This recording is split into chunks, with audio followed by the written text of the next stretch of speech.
Gujarat titan versus royal challengers Bengaluru match number 45 Sunday double ధమాకాలో మొదటి match. ఈ మ్యాచ్లో ఏ జట్టు గెలవబోతుంది, అలాగే రెండు జట్ల మధ్య హెడ్ టు హెడ్లో ఎవరు స్ట్రాంగ్గా ఉన్నారు అనే విషయం గురించి తెలుసుకునే ముందు వీడియోకి ఒక లైక్ అయితే కొట్టండి. అలాగే వీడియో నచ్చినట్లయితే తప్పకుండా మన ఛానల్ని సబ్స్క్రైబ్ చేసుకుని ఈ వీడియోని మీ ఫ్రెండ్స్కి అయితే షేర్ చేయండి. ఇక రెండు జట్ల మధ్య ప్లేయింగ్ 11 చూసుకున్నట్లయితే ముందుగా రాయల్ ఛాలెంజర్స్ బెంగళూరు. ఈ జట్టు యొక్క బ్యాటింగ్ డిపార్ట్మెంట్లో మనకు ఎలాంటి మార్పులు అయితే ఉండకపోవచ్చు.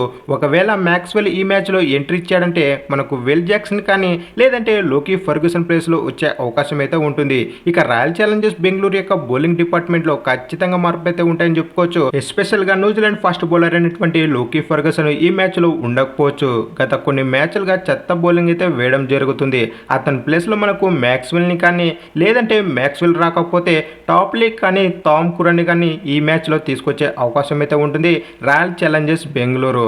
రాయల్ ఛాలెంజర్స్ బెంగళూరుకి ఈ సీజన్ మెయిన్గా మనకు బౌలింగ్ డిపార్ట్మెంటే చాలా వీక్ ఉందని చెప్పుకోవచ్చు. అలాగే రాయల్ ఛాలెంజర్స్ బెంగళూరుకి ఇప్పటి నుంచి అన్ని మ్యాచ్లు గెలిస్తే ఏమైనా కొద్దిగా ప్లే ఆఫ్ ఛాన్స్లు ఉంటాయని చెప్పుకోవచ్చు. గత మ్యాచ్లో రాయల్ ఛాలెంజర్స్ బెంగళూరు ఎస్ఆర్ఎస్ జట్టుపై అదిరిపోయే లెవెల్లో విక్టరీ సాధించిందని చెప్పుకోవచ్చు. ఇక గుజరాత్ టైటన్ యొక్క ప్లేయింగ్ 11 చూసుకున్నట్లయితే ఈ జట్టులో ఎక్కువ శాతం మార్పులు అయితే ఉండకపోవచ్చు. గుజరాత్ జట్టులో మనకు మెయిన్గా స్పిన్నింగ్ డిపార్ట్మెంట్ ఈ సీజన్ మరింత స్ట్రాంగ్గా ఉందని చెప్పుకోవచ్చు. రషీద్ ఖాన్, నూర్ అహ్మద్, సాయి కిషోర్ ఈ ముగ్గురు చారు రాయల్ ఛాలెంజర్స్ బెంగళూరు యొక్క బ్యాటర్లని కుప్పకూల్చడానికి. అలాగే రాయల్ ఛాలెంజర్స్ బెంగళూరు యొక్క బ్యాటింగ్ డిపార్ట్మెంట్ చాలా వరకు స్పిన్నింగ్ డిపార్ట్మెంట్కి తడబడే అవకాశం అయితే ఉంటుంది. మరి జీటీ యొక్క స్పిన్ని ఏ విధంగా ఎదుర్కొంటుంది అనేది చూడాలి మరి ఆర్సీబీ జట్టు. అలాగే ఈ మ్యాచ్లో కింగ్ వర్సెస్ ప్రిన్స్ ఈ ఇద్దరి మధ్య బ్యాటిల్ చాలా వరకు బాగుంటుందని చెప్పుకోవచ్చు.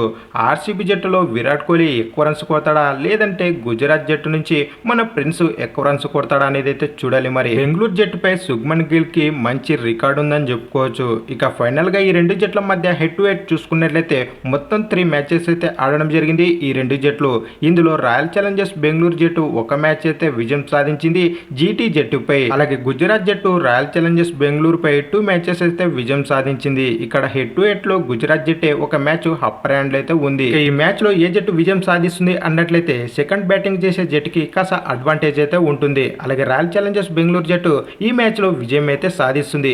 ఏం బ్రో ఇక్కడ బెంగళూరు గెలుస్తుందా లేదంటే సెకండ్ బ్యాటింగ్ గెలుస్తుందా చెప్పు బ్రో అంటే ఖచ్చితంగా ఇక్కడ second batting royal challengers Bengaluru జట్టు చేసిందంటే ఈజీగా మ్యాచ్ అయితే గెలుస్తుంది.